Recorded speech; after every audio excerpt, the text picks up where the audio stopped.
Olá, doutor Marcelo, muito bom dia, seja bem-vindo. Bom dia, Cleide, bom dia, ouvintes, bom dia, telespectadores, né? Um prazer estar com vocês. Doutor, eu fiquei sabendo assim que a palavra vacina tem origem na vaca, é verdade? É verdade. Como você colocou aí da história do Edward Jenner, ele naquela ocasião, o desenvolvimento da vacina partiu a partir da observação de que os camponeses que tiravam leite das vacas, que tinham varíola nas mãos, que era a varíola bovina, eles não tinham a varíola humana, ou tinham formas bem leves da varíola.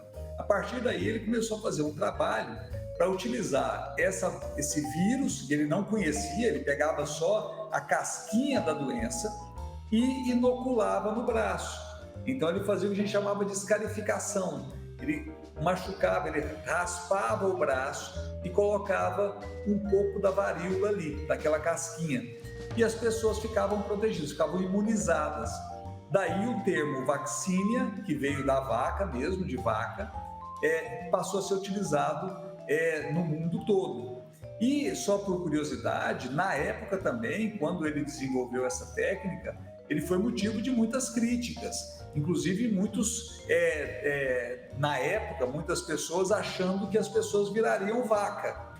Tinha até alguns desenhos em relação a isso. Ele passou por muitas críticas na ocasião, mas no final a ciência venceu o medo e todas essas fake news, e aí hoje nós temos, graças a ele, uma cultura de vacinação bem estruturada, bem feita, e as pessoas acreditando nas vacinas. Bom, já que o senhor falou em fake news, nós tivemos aí do ano passado, nos últimos 4 anos, a não campanha de vacinação. Com isso, a gente viu que muitas crianças não foram vacinadas e em outras épocas as campanhas eram acirradas e tudo deu muito certo. Por exemplo, a poliomielite foi erradicada no país, né? Como é que o senhor está vendo agora a importância de voltar a essa cultura de vacina ao povo brasileiro? O desafio é muito grande, porque nós temos hoje sistemas de informatização que é muito rápido, né? Todos passamos a ser protagonistas de informação. Então, todos nós nas redes sociais podemos emitir nossas opiniões e até criar algumas matérias. E com isso, você gera informação, mas também gera muita desinformação. Então, o que a gente precisa com publicações sérias, vencer as publicações que não são sérias ou as informações parciais. Então a gente precisa de fazer um trabalho realmente muito grande, voltado para informar a população com dados reais, com dados verdadeiros. Isso é fundamental que a gente faça, porque a gente precisa acompanhar a evolução, né? As coisas mudaram, estão mudando, as informações chegam muito rápidas nas mãos das pessoas e a gente precisa mantê-las informadas com notícias verdadeiras. Porque na época, lá em 1700, como o senhor relatou aí, disse que as pessoas poderiam virar vacas, né? Agora, recentemente, achava-se que a gente ia virar jacaré. Mas uma coisa, doutor, eu queria que o senhor nos esclarecesse, é uma pergunta que todo mundo comenta. A gente ouve isso em todo lugar, mas ninguém nunca pergunta para um médico, um cientista, mas eu vou perguntar para o senhor. É verdade que é mito ou verdade, que pode existir uma vacina para certo tipo de doença, mas que ela não é comercializada porque essa doença dá lucro? Isso é possível? Normalmente não. Se a gente for avaliar bem, existe o seguinte, existem as grandes companhias que lucram muito com tudo, lucram inclusive com a doença. Mas no geral, se a gente for avaliar friamente, essas companhias visam uma única coisa, lucro, dinheiro para os seus acionistas.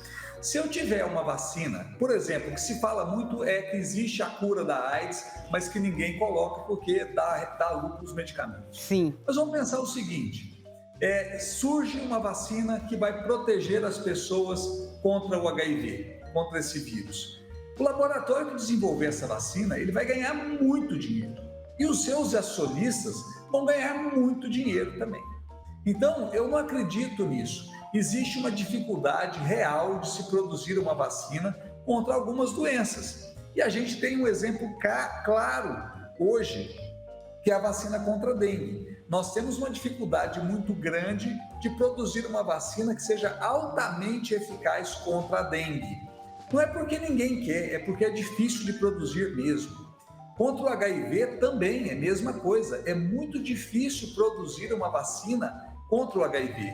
Muito difícil mesmo, porque o vírus muda demais. Agora, quando a gente pensa, por um outro lado, sobre vacina para hepatite C, que também é muito difícil de se produzir essa vacina, a ciência produziu medicamentos que curam a doença. Então, às vezes, eu não consigo produzir uma vacina, mas eu consigo produzir remédios altamente eficazes que curam a doença. Talvez com HIV vai acontecer isso, porque as vacinas que foram testadas, e agora, inclusive, uma vacina da Janssen deixou de ser utilizada, porque ela não se mostrou eficaz. E aí não adianta vacinar as pessoas para elas terem uma falsa sensação de proteção. Então, a busca por medicamentos mais eficazes talvez seja a saída em relação ao HIV.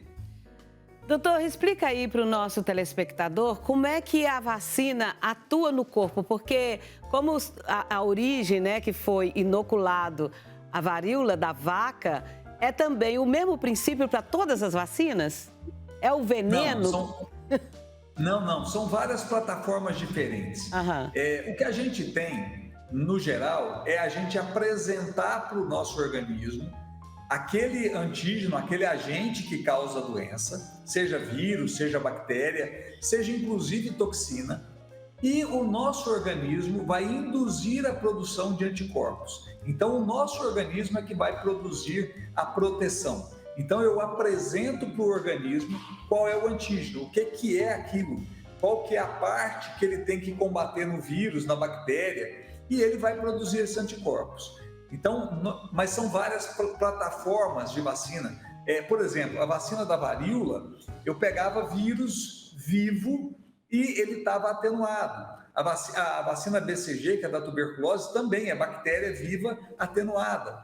Já a vacina do tétano, eu produzo antitoxina, porque o que causa a doença do tétano é uma toxina. Então eu pego a partícula da toxina do tétano e meu organismo vai produzir anticorpos. Então são várias plataformas diferentes, mas no final a ideia é que meu organismo produza anticorpos para que numa outra exposição esses anticorpos formados combatam a doença e não me deixem adoecer. Esse princípio é para todos. Covid também, gripe, difteria, tétano, coqueluche, meningite, o princípio é o mesmo. É ensinar o meu organismo, ou o organismo das pessoas, a produzir as defesas antes de eu ter a doença. Então, eu já tenho a produção dos anticorpos. Quando eu tiver contato com a doença, esses anticorpos vão lá e destroem o vírus ou a bactéria e não vão me deixar ou ter doença ou não vão deixar que eu tenha doença grave. Então o grande lance é fortalecer esses soldadinhos para que a gente tenha uma vida mais saudável, um corpo mais saudável. Exatamente. Tá bom.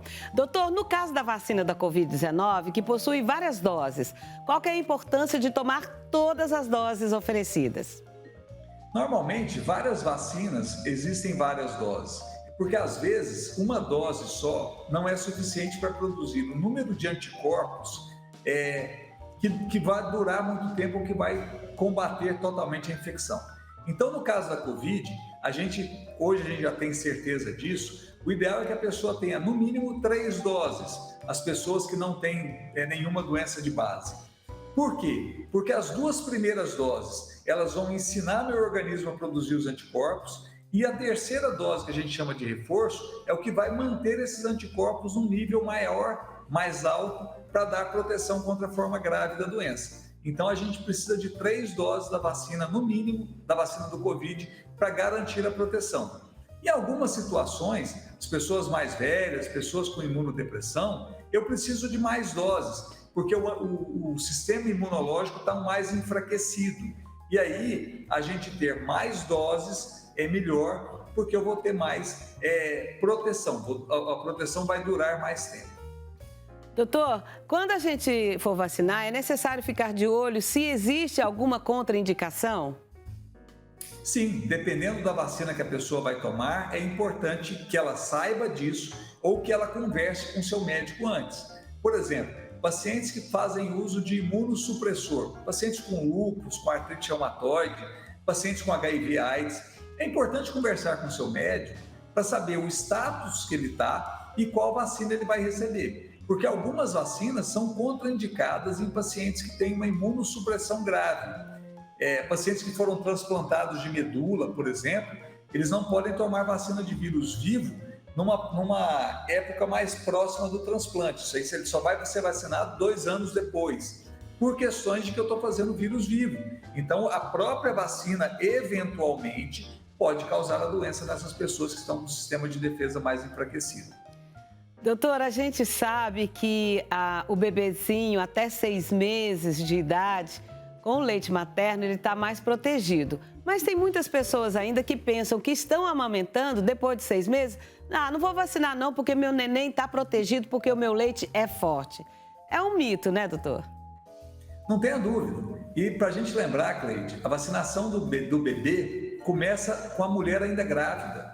A gestante, quando recebe a vacina de difteria, tétano, coqueluche, a vacina da hepatite B, a vacina contra a gripe e até mesmo a vacina contra o Covid, ela está protegendo o seu filho indiretamente, seja pela passagem dos anticorpos pela placenta, que vai proteger o recém-nascido, então ele já nasce protegido contra algumas doenças, seja através do leite materno, no caso do Covid, por exemplo.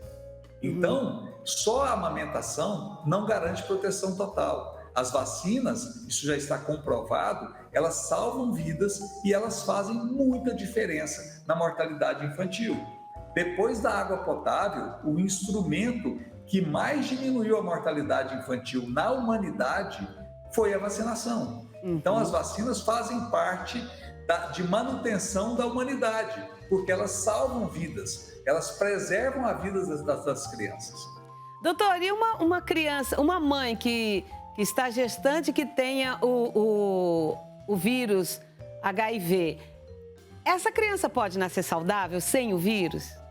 Sim, sim. Na maioria das vezes ela vai nascer saudável. Para isso é importante que essa mãe que tem o vírus HIV faça o tratamento corretamente.